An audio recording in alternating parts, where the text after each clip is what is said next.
नमस्कार दोस्तों, सभी को राम राम, सभी को प्रणाम, सभी को राधे राधे और सभी को जय हिंद जय भारत। आप सभी प्यारे दोस्त कैसे हैं? उम्मीद करती हूँ आप लोग बहुत बहुत बहुत अच्छे होंगे और बहुत अच्छे से आपकी जो तैयारी है, जो पढ़ाई है, वो चल रही होगी।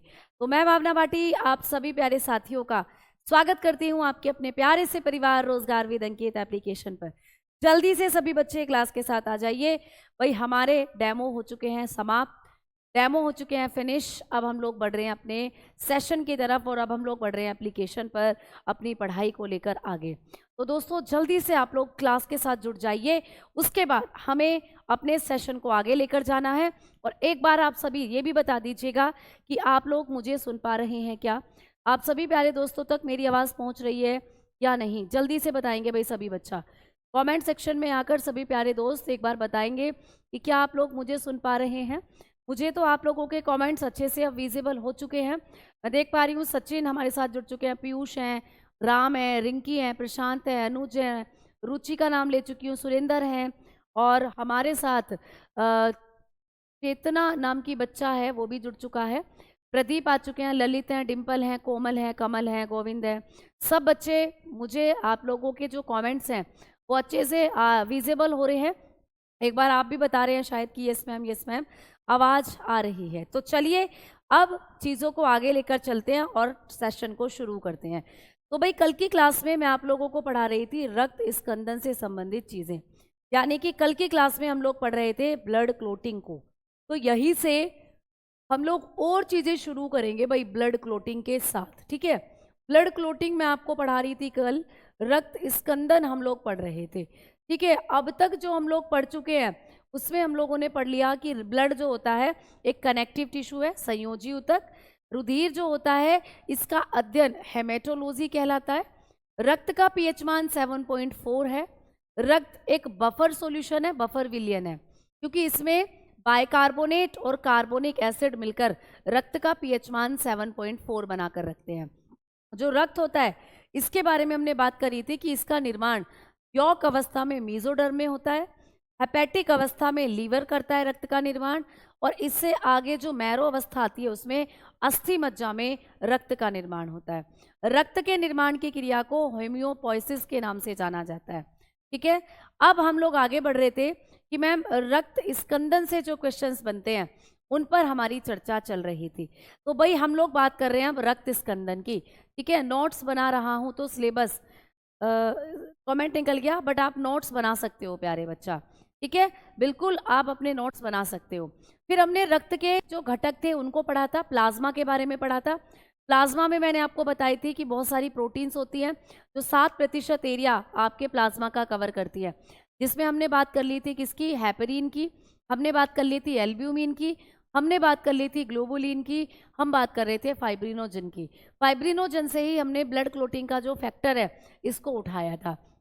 तो भाई दोस्तों कल मैंने आपको बताया कि जब कभी भी हमें चोट लगती है तो चोट से जब खून निकलता है उस खून को निकलने से रोकने के लिए शरीर में एक प्रक्रिया होती है जिसको कहते हैं ब्लड क्लोटिंग। इसी को हम लोग कॉन्गुलेशन ऑफ ब्लड भी कहते हैं, कॉन्गुलेशन ऑफ ब्लड, इसी को कहा जाता है कॉन्गुलेशन ऑफ ब्लड। रक्त का थक्का जमना, इसी को कहा जाता है दोस्तों रक्त का थक्का जमना, ठीक है। तो जब रक्त का थक्का जमता है तो इस प्रक्रिया के अंदर कितने फैक्टर मिलकर काम करते हैं ये आपको एग्जामिनेशन में क्वेश्चन आता है। तो भाई ब्लड कॉन्गुलेशन का जो प्रोसीजर होता है या कॉन्गुलेशन ऑफ ब्लड जो होता है इसके अंदर आपको कभी भी पूछे कि रक्त का थक्का जमने के लिए कितने कारक जिम्मेदार होते हैं तो आप लोग हेडिंग लिखेंगे भाई रक्त का थक्का जमाने के लिए, रक्त का थक्का जमाने के लिए दोस्तों 13 कारक जरूरी होते हैं। 13 कारक एक अच्छा प्रश्न है, ठीक है। 13 कारकों की आवश्यकता होती है। तो आपको पेपर में ये क्वेश्चन पूछा जाता है कि हमारे शरीर में रक्त का थक्का जमने के लिए कितने कारकों की आवश्यकता होती है। ब्लड क्लोटिंग कोई एक अकेला कारक नहीं कर सकता आपके शरीर में। जैसे कि कई बार तुम देखते हो कि जो काम हम अकेले कर सकते हैं वो काम शायद उतना बेहतरीन हम लोग 10 लोगों को अगर अपनी टीम बनाकर करें तो ज़्यादा बेहतरीन कर पाएंगे। तो वैसे ही ब्लड क्लोटिंग का कार्य एक टीम वर्क है, ऐसा समझ लो। एक टीम की तरह यहाँ पर फैक्टर्स को जुड़कर काम करना पड़ता है। तो रक्त स्कंदन को करने के लिए जो टीम अपॉइंट की गई है आपके शरीर में, उस टीम में टोटल 13 मेंबर है। तो रक्त स्कंदन को करने के लिए कितने कारकों की जरूरत होती है? 13 कारकों की जरूरत होती है। तो रक्त का थक्का जमाने के लिए, यहाँ पे हमने ये भूल गए हम लोग लिखना, तो इसको लिख लेते हैं, ठीक है। रक्त का थक्का जमाने के लिए, रक्त का थक्का जमाने के लिए, ठीक है, जमाने के लिए कितने कारकों की आवश्यकता होती है दोस्तों? 13 कारकों की आवश्यकता होती है। तो लिख लीजिएगा 13 factors are need, 13 factors are need for blood clotting. Blood clotting करने के लिए कितने फैक्टर चाहिए? आप बताओगे 13 चाहिए मैडम। अच्छा, इन 13 फैक्टर्स में से कुछ के नाम आप बहुत अच्छे से समझते हो, कुछ के नाम आपको बहुत अच्छे से आते हैं। जैसे अगर मैं आपको बताऊं कि आपके शरीर में कौन सी विटामिन है जो रक्त का थक्का जमाने में मदद करती है, बताओ। अगर मैं आप लोगों से कहूं कि आपके शरीर में कौन सी विटामिन है जो रक्त का थक्का जमाने में सहायता करती है, जल्दी बताओ सारे बच्चा। तो कौन सी विटामिन आपके शरीर में रक्त का थक्का जमाने में सहायक है? तो जल्दी से कमेंट सेक्शन में बताएंगे सारे बच्चे। पहली बार इतनी गहराई से बायोलॉजी पढ़ रहा हूँ अरविंद बेटा, पहली बार ही होती हैं बहुत सी चीज़ें ज़िंदगी में।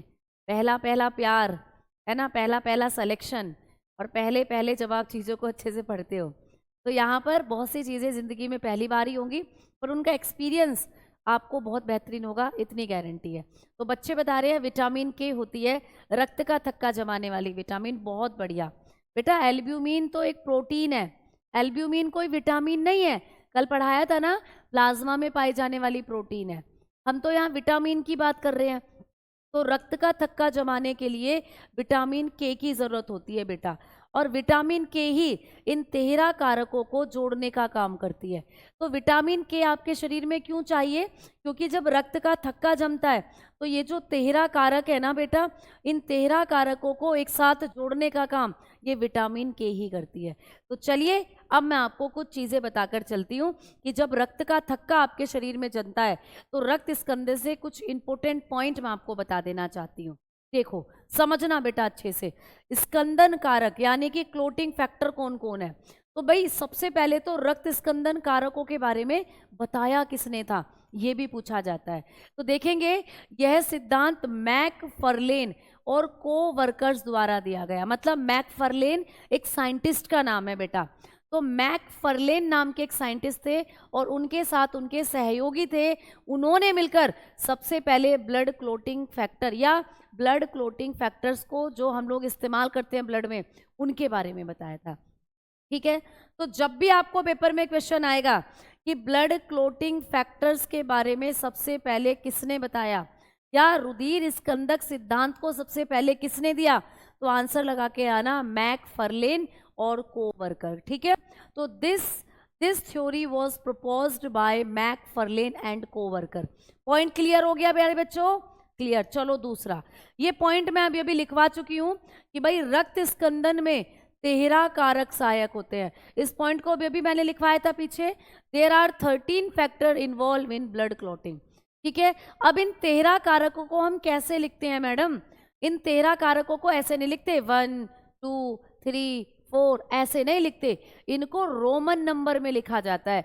मैथ्स में पढ़े हैं ना रोमन नंबर, रोमन नंबर मतलब ऐसे लिखोगे है ना, 2 को ऐसे लिखोगे, 3 को ऐसे लिखोगे, 4 को ऐसे, ठीक है, अब जो 5 होगा उसको ऐसे, 6 को ऐसे लिखोगे, 7 को ऐसे लिखोगे, 8 को ऐसे लिखोगे।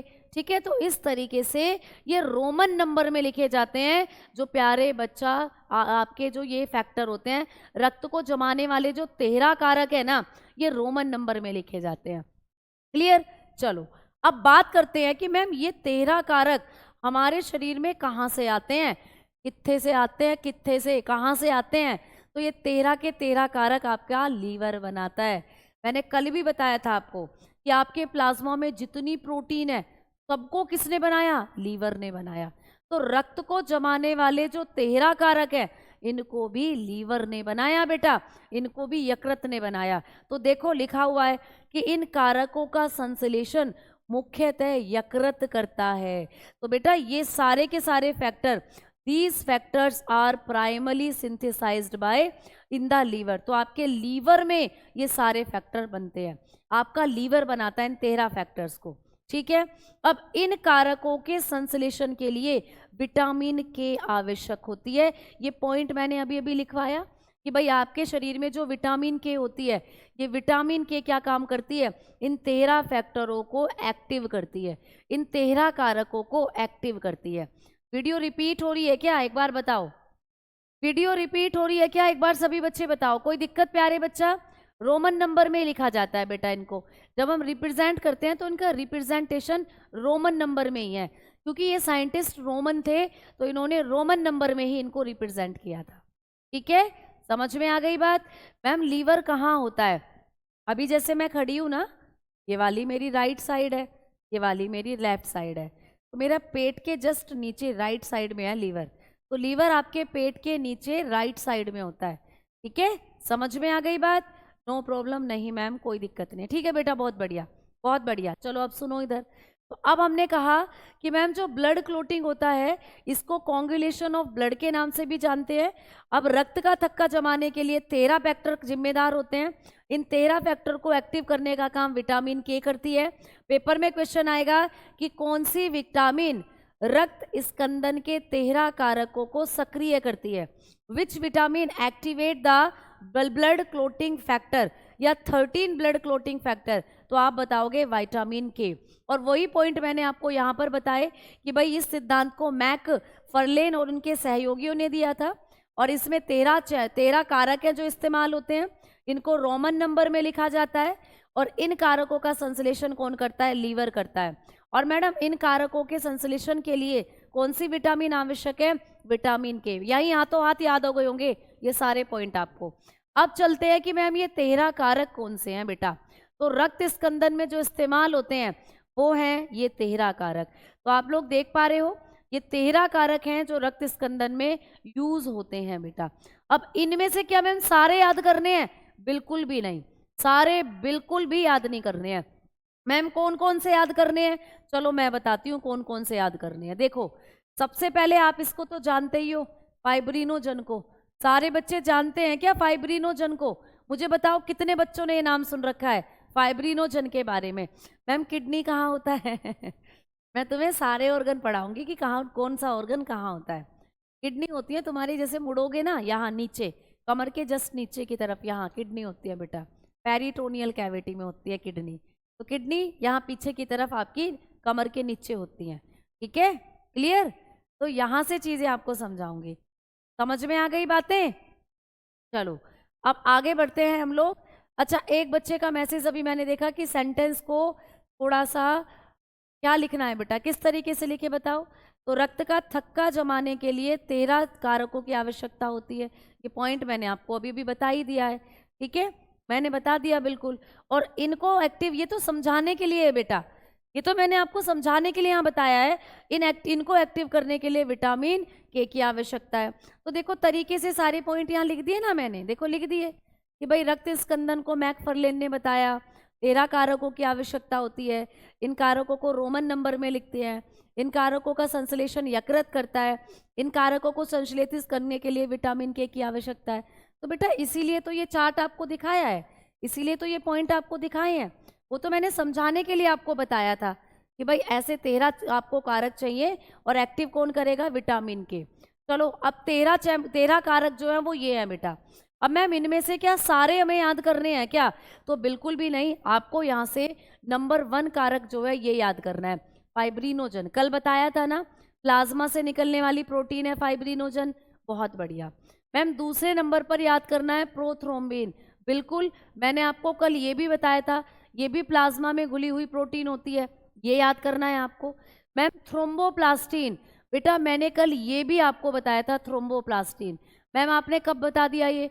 जब मैंने लास्ट में कल आपको पढ़ाया कि भाई जब चोट लगती है हमें सबसे पहले प्लेटलेट एक्टिव होती हैं। अब प्लेटलेट एक्टिव होती हैं तो वो एक्टिव होकर इस पदार्थ को निकालती हैं, थ्रोम्बोप्लास्टिन को। पढ़ाया था ना कल, तो थ्रोम्बोप्लास्टिन याद कर लेना बेटा। कैल्शियम याद करना है आपको, ठीक है, कैल्शियम को आपको याद कर लेना है। और एंटी हीमोफिलिक कारक और क्रिसमस कारक, ये कारक आपको याद करने हैं। तो टोटल कितने हो गए? 1 2 3 4 5 6, 13 में से 6 याद कर लेना काफी है। आ जाओ, अब मैं आपको लिखवा देती हूँ, ठीक है। 13 में से ये 6 कारक आपको पेपर में पूछे जाते हैं। तो भाई हेडिंग डाल लीजिए, रक्त स्कंदक कारक, रक्त स्कंदक कारक, ठीक है। ब्लड क्लोटिंग फैक्टर जो आपको पेपर में आते हैं, जो आपको एग्जामिनेशन में आते हैं, ब्लड क्लोटिंग फैक्टर। हम लोग बात करेंगे ब्लड क्लोटिंग फैक्टर्स की, ठीक है। कौन कौन से याद करने हैं मैडम ब्लड क्लोटिंग फैक्टर? तो आप लोग याद करके चलेंगे जो मैं आपको बताती चल रही हूँ, ठीक है। सबसे पहले आप लोग याद करना फाइब्रिनोजन को। किसको मेरे दोस्तों? फाइब्रिनोजन। फाइब्रिनोजन प्लाज्मा में पाई जाने वाली प्रोटीन है बेटा। तो ये कल मैंने आपको बताई भी थी, फाइब्रिनोजन नाम की प्रोटीन, ये रक्त स्कंदक कारक का काम करती है और पहला रक्त स्कंदक कारक है, ये भी याद रखना। फिर दूसरे नंबर पर आप याद रखोगे प्रोथ्रोम्बिन को, प्रोथ्रोम्बिन। दूसरे नंबर पर याद रखना प्रोथ्रोम्बिन को, ठीक है। प्रोथ्रोम्बिन क्या है? तो मैडम ये भी प्लाज्मा में पाई जाने वाली प्रोटीन है, प्रोथ्रोम्बिन, ठीक है। तो ये भी क्या है? प्लाज्मा में पाई जाने वाली प्रोटीन है, प्रोथ्रोम्बिन, ठीक है। तीसरे नंबर पर आप किसको याद रखोगे? थ्रोम्बोप्लास्टिन को, ठीक है, थ्रोम्बोप्लास्टिन। तीसरे नंबर पर याद रखोगे थ्रोम्बोप्लास्टिन को। ये जो थ्रोम्बोप्लास्टिन है ना, ये कहाँ से निकलता है बताओ जल्दी सारे बच्चे। थ्रोम्बोप्लास्टिन कहाँ से आया? मैम आपने ये तो बता दिया कि ये दोनों जो ऊपर लिख रहे हैं नंबर 1 और नंबर 2, आपने ये तो बता दिया कि नंबर 1 और नंबर 2 जो है, यानी कि ये दोनों तो हमारे प्लाज्मा में बनती हैं, ये दोनों तो प्लाज्मा की प्रोटीन है। आपने ये तो हमें कल भी बता दिया था कि ये दोनों तो प्लाज्मा में पाई जाती हैं, प्लाज्मा की प्रोटीन है, इनको तो हम लोग कहते हैं प्लाज्मा प्रोटीन। लेकिन मैम ये जो आपने नीचे लिखा है, ये जो आपने अभी अभी नीचे लिखा है, ये कहाँ पाया जाता है? तो इसकी अगर हम लोग बात करें तो कोई बच्चा बताएगा थ्रोम्बोप्लास्टिन कहाँ मिलता है? जल्दी बताओ बेटा, थ्रोम्बोप्लास्टिन कहाँ से बनता है? जल्दी बताओ सारे बच्चे, थ्रोम्बोप्लास्टिन कहाँ बनता है? फटाफट बताओ। थ्रोम्बोप्लास्टिन प्लाज्मा में प्लेटलेट से निकलता है। बहुत बढ़िया, यही तो मुझे आप लोगों से आंसर चाहिए था। बिल्कुल बेटा, तो कल हमने बात करी थी कि इसको निकालती हैं आपकी प्लेटलेट, प्लेटलेट्स निकालती हैं बेटा इसको आपकी, क्योंकि जब आपको चोट लगती है तो सबसे पहले जो खबर पहुंचती है वो प्लेटलेट्स पर ही पहुंचती है। तो प्लेटलेट्स इसको निकालने का काम करती है। तो बहुत बढ़िया, ये किससे निकलता है भाई? प्लेटलेट से। अब चौथे नंबर पर होता है कैल्शियम। चौथे नंबर पर जो आपको याद रखना है कैल्शियम। तो रक्त को स्कंदित करने वाला जो चौथा कारक है ये होता है मेरे बच्चों कैल्शियम। तो एग्जाम में क्वेश्चन आ जाएगा कि रक्त का स्कंदन करने वाला चौथा कारक कौन सा है, तो आपने कह दिया कैल्शियम है। चाहो तो आप लोग यहाँ पर एक बार फिर से विजिबल कर सकते हो, कैल्शियम है प्यारे बच्चा, ठीक है। अब कैल्शियम के बाद आपको जो बहुत ज्यादा पेपर में आता है, ये 8वां कारक पूछा जाता है, एंटी हेमोफिलिक कारक और क्रिसमस कारक, यानी 9वें नंबर का कारक। तो 8वां और 9वां बहुत इंपॉर्टेंट है। मैडम क्यों 8वां और 9वां क्यों बहुत ज्यादा इंपॉर्टेंट है? इसलिए मेरे बच्चा, क्योंकि यहाँ पर ये जो 8वां और 9वां कारक है ना, ये आप में एक बीमारी करता है, हेमोफीलिया नाम की बीमारी। तो वहां से ये क्वेश्चन पूछा जाता है कि हेमोफीलिया रोग में हमारे शरीर में कौन सा कारक नहीं बनता। तो जिनको हेमोफीलिया रोग होता है ना, उनके शरीर में ये 8वां कारक और बेटा ये 9वां कारक नहीं बनता। तो ये दोनों भी आपको जरूर याद करने हैं। तो जब भी पेपर में आपको क्वेश्चन आया है तो ये 4 कारक तो पूछे ही गए हैं और यही पूछे जाएंगे, यही पूछे जाएंगे। वो तो मैंने आपको 13 के 13 दिखा दिए हैं, जिससे आप कहें कि मैम कौन से हैं, बट आपको 13 याद करने की बिल्कुल जरूरत नहीं है, आप इन चारों को याद करेंगे। अब 4 के बाद आ जाओ सीधा 8वें कारक पर, 4 के बाद आ जाना सीधा 8वां कारक। बेटा 8वां कारक जिसको हम लोग एंटी हेमोग्लोबिन फैक्टर बोलते हैं, एंटी हेमोफिलिक, ठीक है, एंटी हेमोफिलिक बोलते हैं बेटा, एंटी हेमोफिलिक, यानी कि ये हेमोफीलिया को रोकने वाला कारक है। तो इसको कहा जाता है प्रति हेमोफिलिक कारक। हेमोफिलिक कारक। मैम इसको क्यों कहते हैं प्रति हेमोफिलिक कारक? भाई इसलिए कहते हैं क्योंकि ये हेमोफीलिया को रोकता है। अच्छा, अब जैसे मैं हूँ, मेरे शरीर में ये बना है, कभी मुझे हेमोफीलिया नहीं है। जब मुझे चोट लगती है तो खून अपने आप निकलना बंद हो जाता है। लेकिन जिस बंदे को हेमोफीलिया होगा उस बंदे के शरीर में ये कारक बनेगा ही नहीं। अब मैम बनेगा नहीं तो क्या होगा? जब उसको चोट लगेगी तो खून निकलता ही रहेगा, 24 घंटे हो जाएं तब भी खून निकलता ही रहेगा। समझ में आ गई बात? क्लियर? मैम क्लास 10 मिनट पहले क्यों बंद हो जाती है? बेटा इसलिए हो जाती है क्योंकि आप थोड़ा सा लेट जुड़ते होंगे, तो आपको लगता है कि वो 10 मिनट बाद पहले हो गई है ख़त्म, जबकि वो ख़त्म पहले नहीं होती। ये होता है बेटा एप्लीकेशन के अंदर, आप थोड़ा सा लेट जुड़ते हो इसीलिए वो आपको टाइमिंग वही चलती रहती है जो क्लास शुरू होने वाली होती है, तो आपको लगता है कि पहले ख़त्म हो गई। ठीक है, क्लियर है ना? अच्छा प्रियांशु क्या बोल रहे हो बेटा? बोलो। कुछ बच्चों के कमेंट है हेमोफीलिया क्या है, अभी बताऊंगी हेमोफीलिया क्या है। पहले मैं बस कारक लिखवा दूं फिर बताती हूँ हेमोफीलिया क्या है। जल्दी बताओ बेटा। शुगर के मरीज में, शुगर अलग बात है बेटा, शुगर अलग है। डायबिटीज के बारे में जब हम पढ़ेंगे बीमारियां वहां बताऊंगी डायबिटीज के बारे में। डायबिटीज में भी होता है कि घाव नहीं भरता है, बट हम हेमोफीलिया की बात करेंगे अभी थोड़ा सा। ठीक है, क्लियर? चलो आ जाओ आगे बात करते हैं अब हम लोग। हाँ, 24 घंटे में तो पूरा ही ब्लड निकल जाएगा, इसीलिए तो ये बीमारी खतरनाक है, इसीलिए तो ये हेमोफीलिया खतरनाक है। अभी बताऊंगी क्या होता है हेमोफीलिया। पहले हम नोवा कारक और लिख लें बेटा, मैं इधर लिख रही हूँ नोवा कारक। तो जब हम लोग 9th फैक्टर की बात करते हैं तो ये है क्रिसमस, ये है क्रिसमस फैक्टर, इसको कहते हैं क्रिसमस फैक्टर। ये क्वेश्चन पूछा गया है पेपर में, ठीक है? इसको कहते हैं क्रिसमस कारक, क्रिसमस कारक। ठीक है, तो इसको कहते हैं क्रिसमस कारक प्यारे दोस्त, क्रिसमस फैक्टर।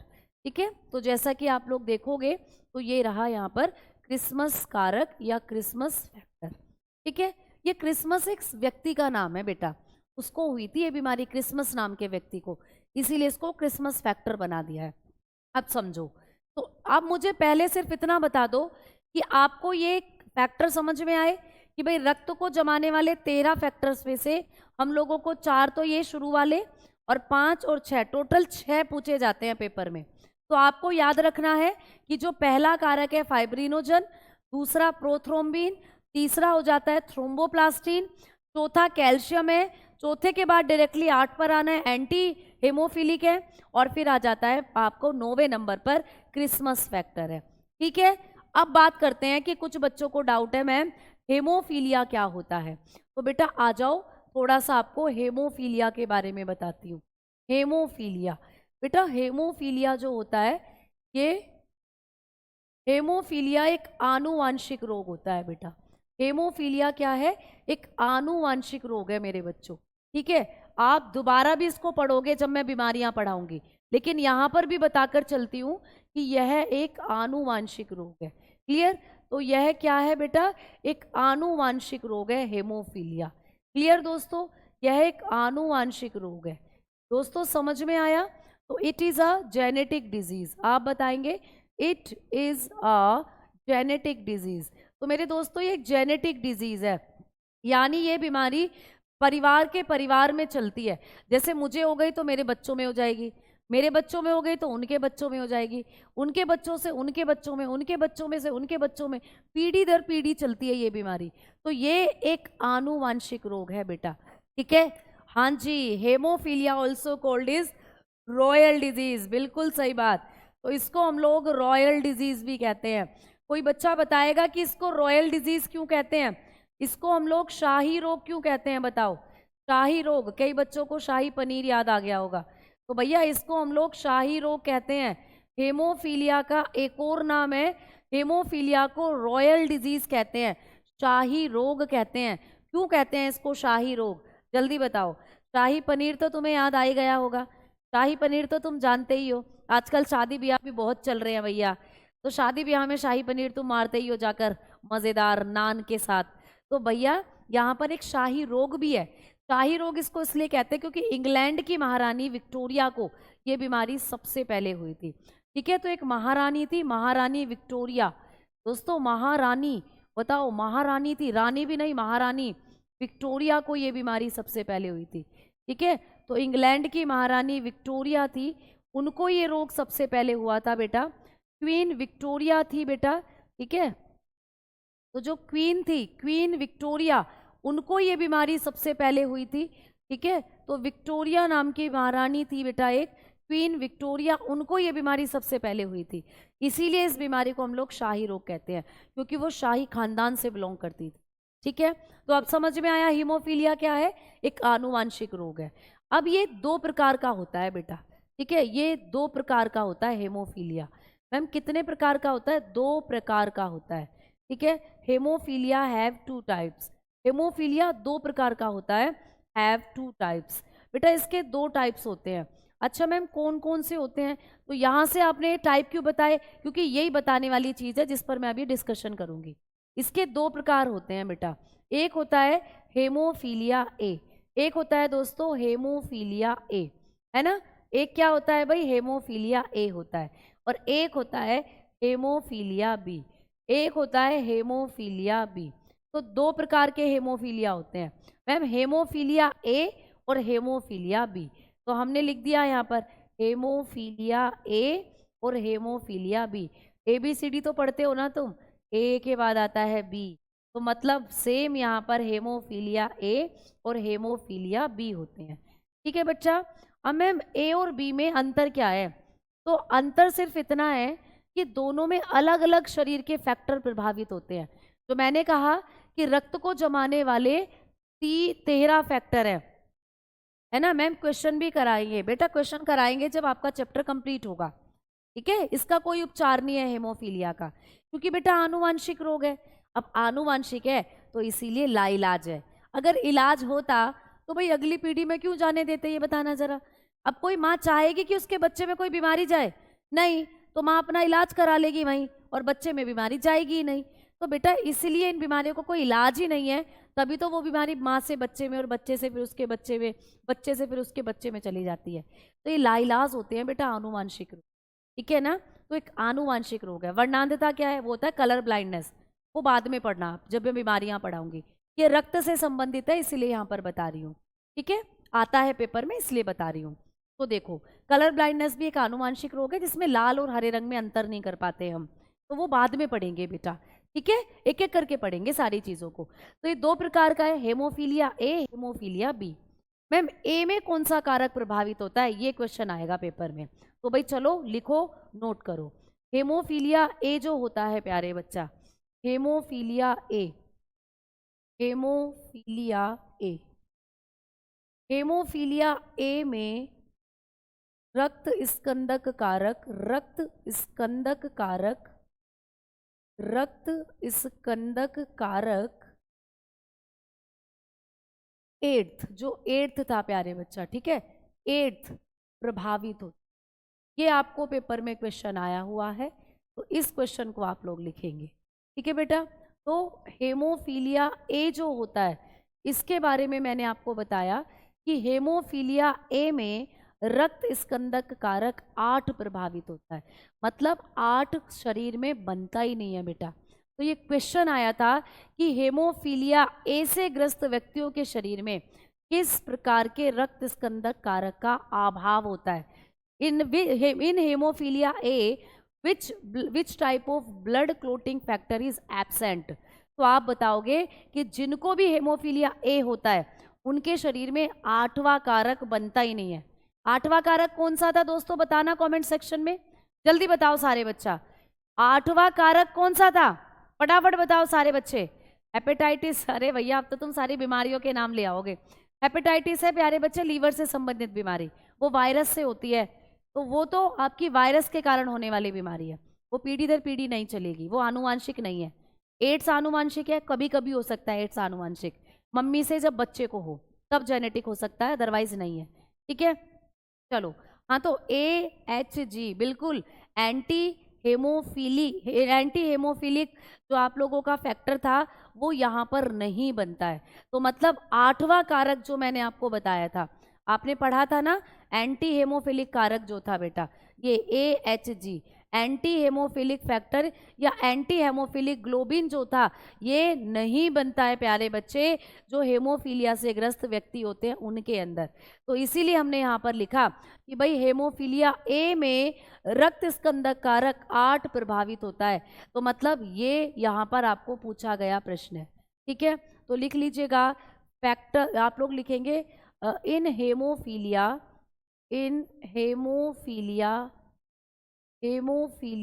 ए, ठीक है, blood clotting factor 8 is affected. Blood clotting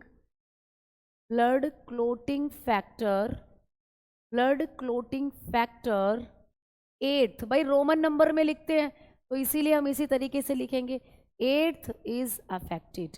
तो कौन सा यहाँ पर एक कारक अफेक्टेड होता है इस बीमारी में? 8th। मैम क्या होता है इस कारक के साथ? ये एब्सेंट रहता है, ये बनता ही नहीं है, ठीक है। तो इस पॉइंट को भी लिख लीजिएगा कि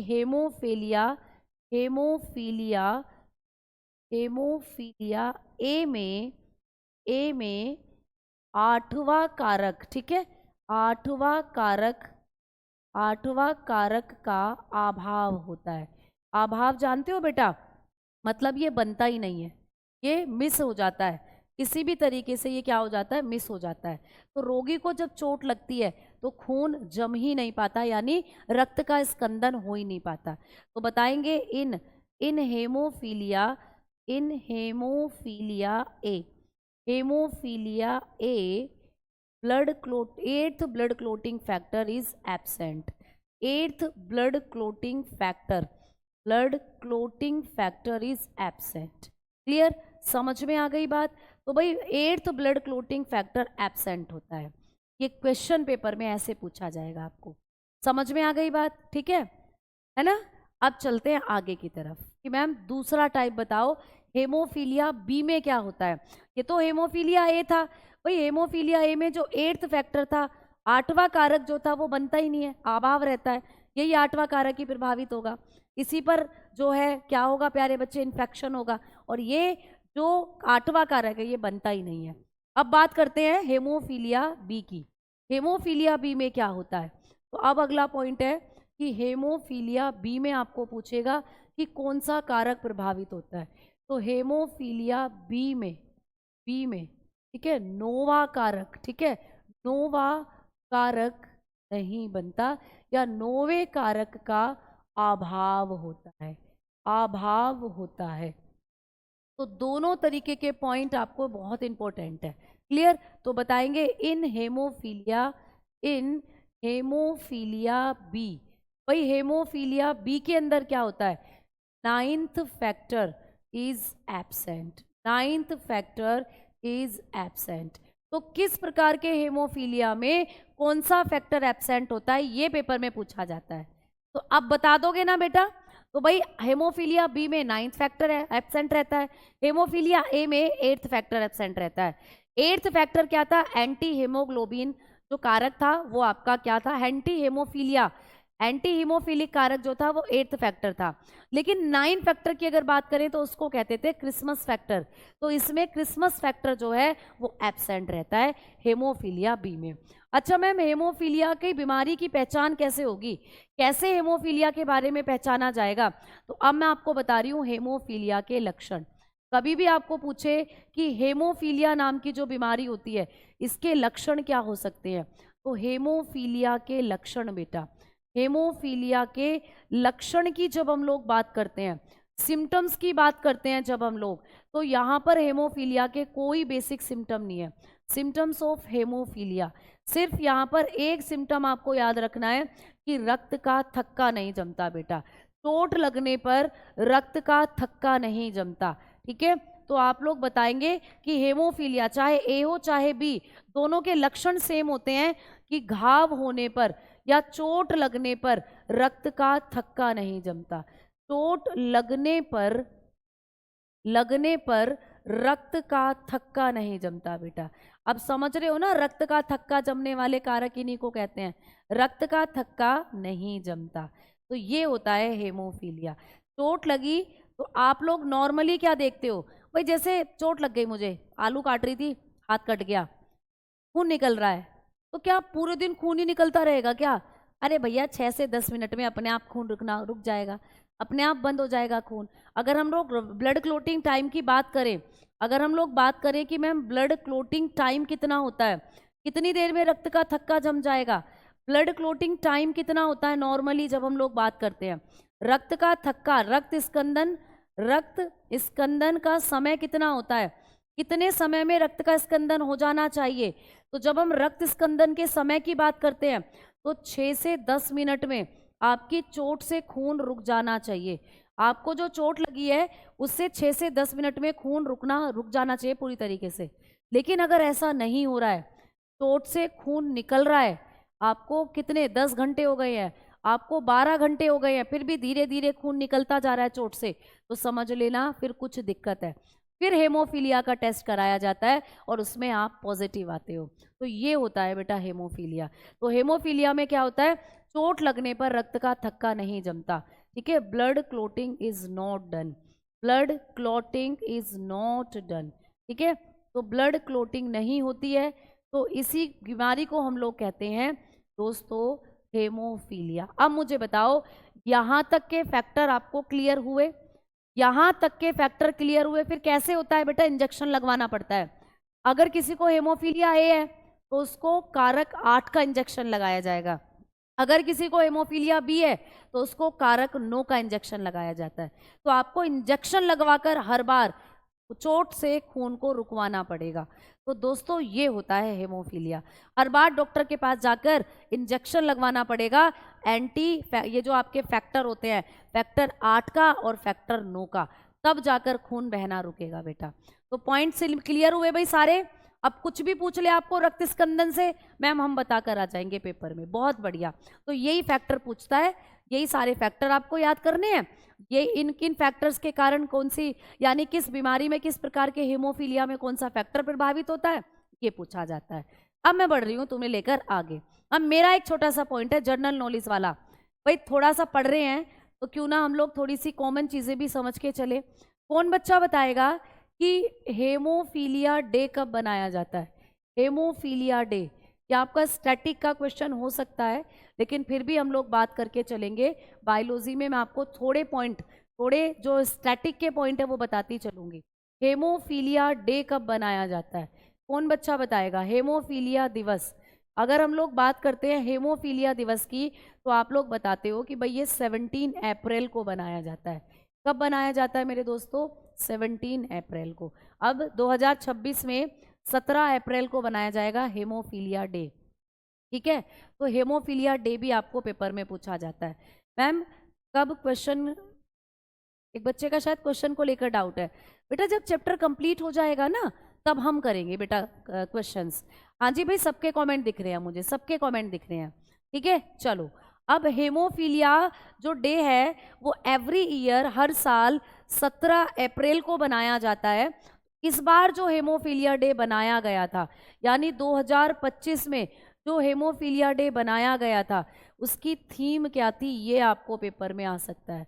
हेमोफीलिया डे की थीम 2025 में जो हेमोफीलिया बनाया गया था, इसकी थीम क्या थी। हेमोफीलिया डे जो बनाया गया था 2025 में, इसकी थीम थी प्यारे बच्चा, access for all, women and girl bleed to.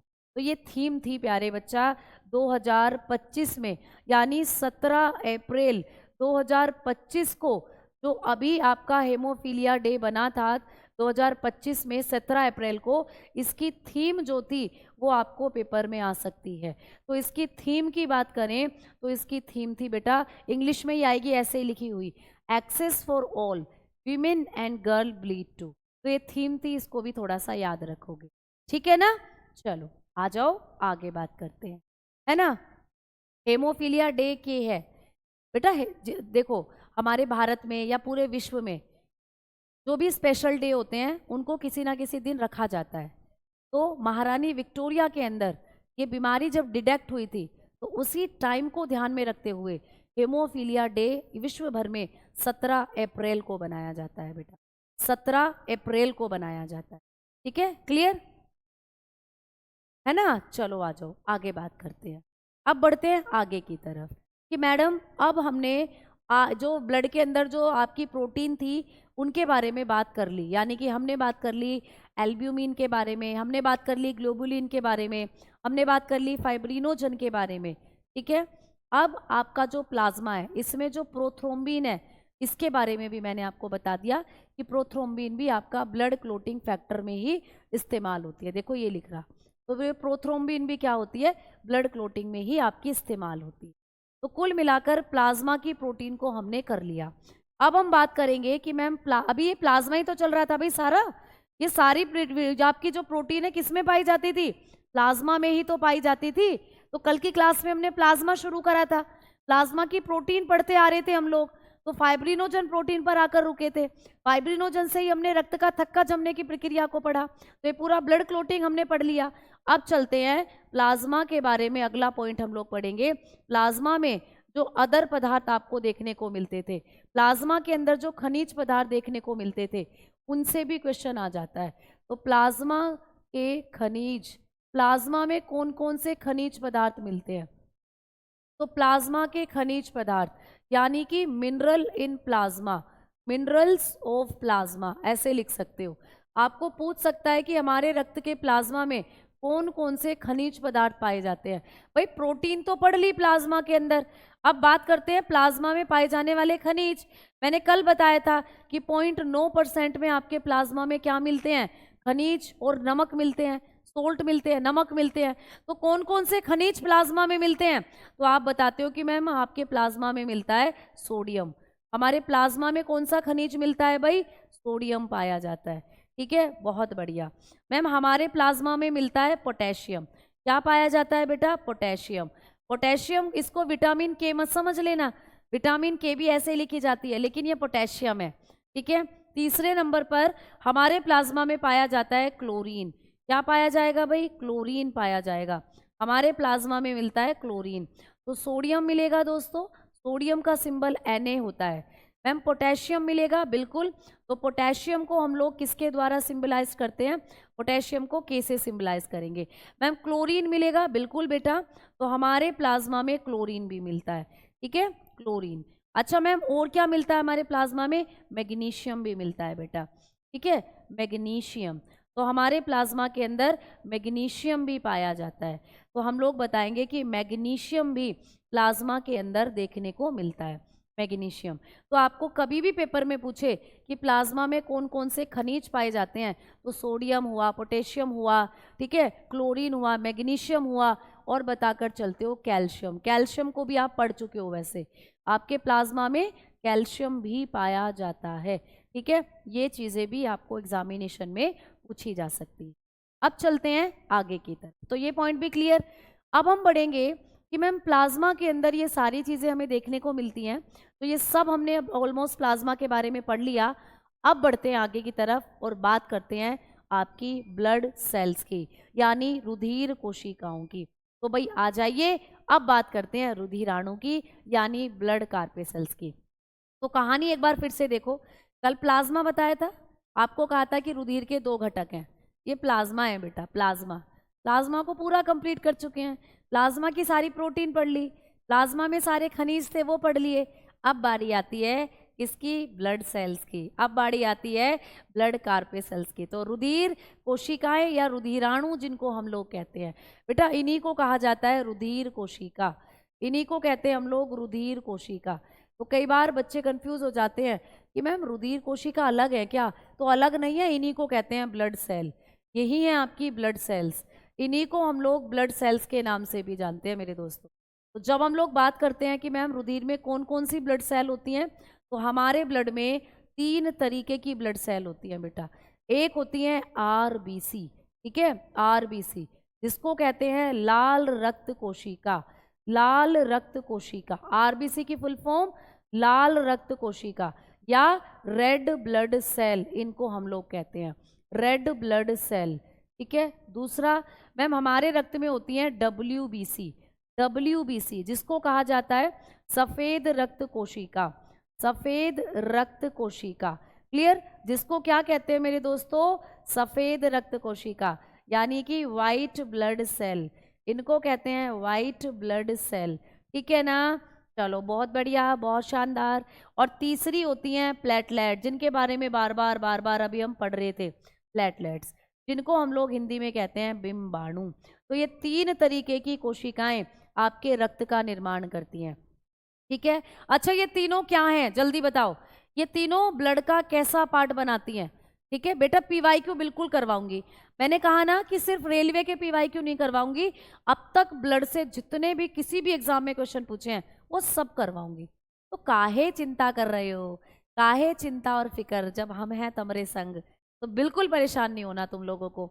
चलो, तो भाई एक बार मुझे बस ये बता दो कि ये जो ब्लड सेल्स हैं, ये आपके ब्लड का कितना प्रतिशत बनाती है, आपके ब्लड का कितने प्रतिशत पार्ट बनाती है? कल कराया था आपको। ईमानदारी से बताओ सारे बच्चे कि ब्लड कार्पेसल्स, जिनको हम रुधिराणु भी कहते हैं या रुधिर कोशिका भी कह देते हैं, ये आपके ब्लड का कितना प्रतिशत पार्ट बनाती हैं? तो आप बताते हो कि मैम ये हमारे ब्लड का कितना प्रतिशत पार्ट बनाती हैं? जल्दी बताओ। 45। दीपांकर कह रहे हैं 45। बेटा बहुत बढ़िया, 45% बनाती हैं। और बिल्कुल मैंने बहुत से बच्चों के कमेंट देखे कि मैम ये ब्लड का सॉलिड पार्ट भी बनाती हैं, ठोस भाग भी बनाती हैं। बहुत शानदार, इसको कल हम लोग पढ़ चुके थे। अब आ जाओ एक एक करके इनके बारे में पढ़ना शुरू कर देते हैं, ठीक है। तो सबसे पहले हेडिंग डालेंगे आरबीसी। सबसे पहले हेडिंग डालते हैं दोस्तों आरबीसी। तो देखो ये है तुम्हारी आरबीसी, कैसी दिख रही है? ऐसे नहीं लग रहा एल्पेनलीबे वाली टॉफी रखी हुई है, उठाओ और खा जाओ। एल्पेनलीबे की टॉफी जो आती थी, ऐसी लग रही है ना, एल्पेनलीबे। चलो आओ बात करते हैं आरबीसी के बारे में। बेटा सबसे पहले आपको इनका वैज्ञानिक नाम पूछा जाएगा। आरबीसी का वैज्ञानिक नाम क्या होता है? साइंटिफिक नेम, ठीक है। किसी भी आप लोगों को ब्लड सेल के बारे में जब पढ़ना है तो सबसे पहले उसका साइंटिफिक नेम आपको एग्जामिनेशन में आता है। तो बेटा आरबीसी का जो वैज्ञानिक नाम होता है ना, ये होता है एरिथ्रोसाइट। मैंने आपको ये क्वेश्चन पूछा भी था, आपको कमेंट सेक्शन में लिखने के लिए भी कहा था, एरिथ्रोसाइट। तो एग्जाम में क्वेश्चन आता है कि किस प्रकार की कोशिकाओं को एरिथ्रोसाइट के नाम से जाना जाता है? एरिथ्रोसाइट कहते हैं हम लोग आरबीसी को। एरिथ्रो का मतलब होता है देखो लाल, एरिथ्रो का मतलब होता है बेटा लाल, लाल लाल लाल, ठीक है। कई बार तुम्हारी मम्मी भी कहती होंगी कि मेरा लाल है, तो लाल। और साइट का मतलब होता है बेटा कोशिका, साइट का मतलब क्या होता है? कोशिका। तो इसीलिए आपने समझ लिया कि जो लाल कोशिकाएं होती हैं हमारे ब्लड में, जो लाल सेल होती है हमारे ब्लड में, उन्हीं को कहते हैं एरिथ्रोसाइट। तो एरिथ्रो वर्ड कहीं भी नजर आए समझ जाना इसका मतलब होता है लाल। तो इसीलिए आरबीसी का वैज्ञानिक नाम होता है एरिथ्रोसाइट, ठीक है। इसीलिए आरबीसी का वैज्ञानिक नाम होता है एरिथ्रोसाइट। बेटा मैं सुन तो किसी की भी नहीं रही हूँ। एक बच्चा कह रहा है कि मैम आप सुन नहीं रही हैं। बेटा आवाज़ तो तुम्हारी मेरे पास तक आ ही नहीं रही है, मैं तो तुम्हारे सिर्फ कमेंट देख रही हूँ। तो आप क्या कहना चाहते हो कहो। बेटा देखो बच्चे जो हैं वो लगभग 10,000 से भी ज़्यादा मुझे यहाँ दिख रहे हैं। तो अब सबके कमेंट भाग रहे हैं, ऐसे ऐसे भाग रहे हैं, ऐसे ऐसे ऐसे। देख लो एक बार कितने हो लाइव तुम। क्या मैंने जब स्टार्ट की थी क्लास तो हाँ देखो अब 1727 बच्चे मुझे यहाँ नज़र आ रहे हैं। 1727 बच्चों के कमेंट चल रहे हैं बेटा। अब ये बच्चे जो हैं भागे जा रहे हैं, इनके कमेंट जो हैं वो भागे जा रहे हैं। तो बीच में तुम्हारा कमेंट रह जाता है तो हो सकता है मुझे नहीं दिखाई दे, ठीक है। लेकिन आप टेलीग्राम ग्रुप आज रात को खुल जाएगा। मैं आपको बता देना चाहती हूँ कि आप लोगों के लिए, जैसा कि हमने कहा था कि टेलीग्राम ग्रुप भी होता है, तो वो ग्रुप रात को 8 बजे ओपन होगा बेटा। 8 से 10 बजे तक वो ग्रुप खुलेगा। आपका अगर कोई भी डाउट होता है तो आप उस टेलीग्राम ग्रुप में अपना डाउट पूछ सकते हो बेटा। और आप मुझे भी टैग कर सकते हो, जिससे भी तुम्हारा डाउट है, जिस भी टीचर से, उसको आप टैग कर सकते हो, है ना। भावना भाटी RWA करके मेरी आईडी होगी, इसमें मुझे टैग कर सकते हो आप, ठीक है। क्लियर? चलो आगे बात करते हैं। आवाज़ नहीं आ रही है क्या? जल्दी बताओ सारे बच्चा, क्या आप लोगों तक मेरी आवाज़ पहुंच नहीं रही है? फटाफट बताओ। सभी बच्चे एक बार बताएंगे कि क्या आप लोग मुझे सुन नहीं पा रहे हो, है ना। कमेंट आ रहे हैं राणा यादव, आपके कमेंट मेरे पास तक आ रहे हैं। तो चलो आगे बढ़ते हैं बेटा। अब देखो आरबीसी जो होती है मैम, इनका अमाउंट कितना होता है? तो बेटा इनके अमाउंट को भी आप लोग याद रखोगे। इनकी मात्रा, आरबीसी आपके ब्लड में सबसे ज़्यादा होती हैं, कितनी होती हैं? तो बेटा ये होती हैं 4.5 से 5.5 मिलियन।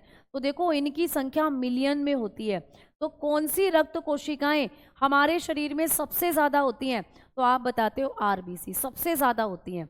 आरबीसी के बारे में आगे बढ़े और बात करें कि मैम जो आरबीसी होती हैं इनकी शेप कैसी होती है, ये भी आपको पूछा जाता है। इनकी आकृति कैसी होती है? तो बेटा आरबीसी की जो आकृति होती है ना, ये होती है biconcave. Biconcave ma'am, biconcave कैसा होता है? यानी कि उभया उत्तल होती हैं बेटा ये। मैम उभया उत्तल कैसा होता है? जैसे कि मैंने बताया एल्पेनलीबे टॉफी, देखो बीच से पिचकी हुई होती हैं तुम्हारी आरबीसी, दिखाई दे रहा है आपको? तो जो हमारी आरबीसी होती हैं ये बीच से पिचकी हुई होती हैं। देखो ये शेप आपको इजीली विजिबल हो पा रही है। तो ऐसी होती हैं तुम लोगों की आरबीसी। आरबीसी जो होती हैं बेसिकली ये हमारी इस तरीके की शेप की होती हैं, उभया उत्तल। ये बीच से पिचकी हुई होती हैं बेटा। क्यों? क्योंकि इनमें केंद्रक नहीं होता है। ठीक है, तो आरबीसी के अंदर क्या नहीं होता है? केंद्रक नहीं होता है। अगला पॉइंट हम लोग लिखेंगे हमारी आरबीसी के बारे में, नेक्स्ट पॉइंट, कि आरबीसी में केंद्रक नहीं होता है। ठीक है, तो बताएंगे भाई आरबीसी में केंद्रक नहीं होता। बेटा केवल केंद्रक नहीं होता क्या? ये बताओ, केंद्रक नहीं होता या और भी कुछ नहीं होता? तो तुम्हारी जो आरबीसी है ना, ल्यूकेमिया में शेप कैसी हो जाती है? बेटा ल्यूकेमिया डब्ल्यूबीसी से संबंधित है। ल्यूकेमिया आरबीसी से संबंधित नहीं है, वो डब्ल्यूबीसी से संबंधित है। तो वो डब्ल्यूबीसी जब आपकी ज़्यादा हो जाती हैं, ज़्यादा डिवीज़न करने लगती हैं, डब्ल्यूबीसी में ज़्यादा डिवीज़न होने लगता है, तब होता है ल्यूकेमिया। तो यहाँ पे ल्यूकेमिया का आरबीसी से कोई मतलब नहीं है। ठीक है, क्लियर? चलो एल्पेनलीबे गोली खाएंगे। चलो इधर देखो, तो बेटा आरबीसी में केंद्रक नहीं होता, लेकिन केंद्रक के साथ साथ इनमें माइटोकॉन्ड्रिया भी नहीं होता, इनमें एंडोप्लाज्मिक रेटिकुलम भी नहीं होता, इनमें राइबोसोम भी नहीं होते। तो इनमें बहुत सी चीज़ें हैं जो तुम्हें नहीं मिलती हैं। तो आपने लिखा कि आरबीसी में केंद्रक, बेटा राइबोसोम ये भी नहीं पाए जाते। ठीक है, राइबोसोम, ठीक है, अंतःद्रव्य जालिका, अंतः प्रद्रव्य जालिका। मैम ये सब क्या है? तो ये सब किसी कोशिका के अंदर पाए जाने वाले कोशिकांग है। इनको भी आगे आप पढ़ोगे। तो आरबीसी में ना तो केंद्रक होता है, राइबोसोम, अंतःप्रद्रव्य जालिका, ठीक है, आपने, और माइटोकॉन्ड्रिया, बेटा सूत्रकणिका, सूत्रकणिका नहीं पाई जाती। समझ में आई बात? नहीं पाई जाती है। इनमें से कुछ भी आपकी आरबीसी में नहीं होता। आरबीसी में ये सारी चीजें नहीं पाई जाती हैं। तो आरबीसी में केंद्रक, राइबोसोम है ना, अंतःद्रव्य जालिका, और प्यारे बच्चा इसमें सूत्री कणिका कुछ भी नहीं होता है। तो बताकर चलते हैं RBC do not have, RBC not have nucleus. दोस्तों न्यूक्लियस भी नहीं है। ठीक है, राइबोसोम, राइबोसोम भी नहीं है दोस्तों। क्लियर? राइबोसोम्स, ईआर यानी कि एंडोप्लाज्मिक रेटिकुलम एंड माइटोकॉन्ड्रिया। तो आरबीसी के अंदर इनमें से कोई भी चीज नहीं पाई जाती। और ये बड़ा इंपॉर्टेंट फैक्ट है, इस फैक्ट को आप लोग डबल स्टार लगा कर लिखना। पूछा जाता है कि मानव रक्त के अंदर वो कौन सी कोशिकाएं हैं जिनमें केंद्रक नहीं होता। केंद्रक पर बहुत ज्यादा बार आता है पेपर में क्वेश्चन। राइबोसोम नहीं होते, अंतःद्रव्य जालिका नहीं होती, और सूत्री कणिका नहीं होते। तो आपने कहा ये होती है आरबीसी। ठीक है, अब यहाँ पर हम कल की क्लास में एक अपवाद पढ़कर चलेंगे बेटा। हम यहाँ पर कल की क्लास में एक एक्सेप्शन पढ़ के चलेंगे कि भाई दो जानवर ऐसे हैं जिनकी आरबीसी में आपको ये सारे कोशिकांग नजर आते हैं। दो जानवर ऐसे हैं जिनकी आरबीसी को अगर देखो तो उसमें तुम्हें प्यारे दोस्तों केंद्रक नजर आएगा। मैम आनुवांशिक क्या होता है? बेटा आनुवांशिक होता है ऐसी कोई बीमारी जो माता पिता से बच्चों में जाए। क्यों गई बच्चों में? डीएनए से गई। मम्मी पापा का डीएनए तुम में आएगा, तुम्हारा डीएनए तुम्हारे बच्चों में जाएगा। तो ये बीमारियां जीन में होती हैं, जीन यानी डीएनए में होती हैं। तो डीएनए से ये बीमारी फिर एक मम्मी पापा से उनके बच्चों में, फिर उनसे उनके बच्चों में, फिर उनसे उनके बच्चों में। ऐसी बीमारियों को कहते हैं आनुवांशिक बीमारियां। ठीक है, ऐसी बीमारियां होती हैं आनुवांशिक बीमारियां। ठीक है, चलो तो अब हम लोग कल की क्लास में पढ़ेंगे दो अपवाद। अपवाद का नाम लिखकर जाती हूँ, ऊंट दोस्तों ठीक है। और लामा दोस्तों, ऊंट और लामा, लामा लामा घूंघट करना पड़ेगा। तो कैमिल हो गया और बेटा लामा हो गया। तो कैमिल और लामा कैसे दिखते हैं मैडम जी, कैसे दिखते हैं? तो दिखाऊंगी तुम्हें कैमिल और लामा। तो जब हम लोग बात करते हैं लामा की प्यारे दोस्तों, तो देखो यहाँ पर दोनों भाई हैं। ये कैमिल है, रेगिस्तान का जहाज जिसको आप कहते हो ऊंट, ये ऊंट है प्यारे दोस्त, ठीक है।